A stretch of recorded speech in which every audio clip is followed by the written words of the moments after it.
In this tutorial, I'm going to show you how to create a increase and decrease into the same stitch. We're going to start with a left leaning.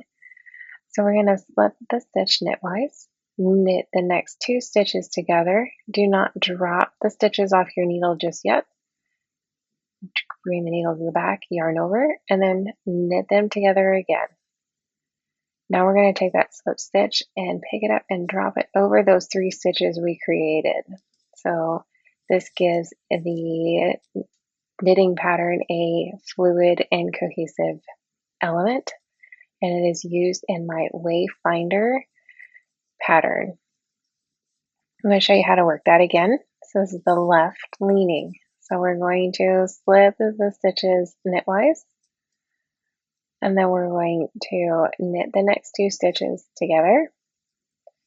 Do not drop, do a yarn over, knit them together again, and now pick up that slip stitch and drop it over the three stitches we just created.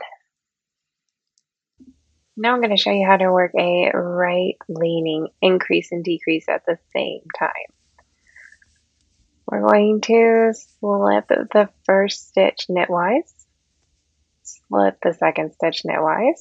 Now we're going to knit those together. Do not drop it like I just did there. Oops. Let's do a yarn over and let's knit those together again. Now we have our three stitches. We need to slide those three slip stitches onto the left needle. We're going to pick up the next stitch and then pick it up and drop it over those three new stitches, and then place it back on your right needle. A couple extra steps for this right leaning one, but I promise it's worth it. You'll be that ending result is worth the extra steps. I'm going to show you how to work this one again because it's got a few more little steps. All right. Now we're going to slip one stitch knitwise, slip the second stitch knitwise, knit those together, yarn over, and then knit those together again. Slide the three new stitches onto your left needle. Pick up the next stitch on the left needle and drop it over those new stitches, and then put them back onto your right needle.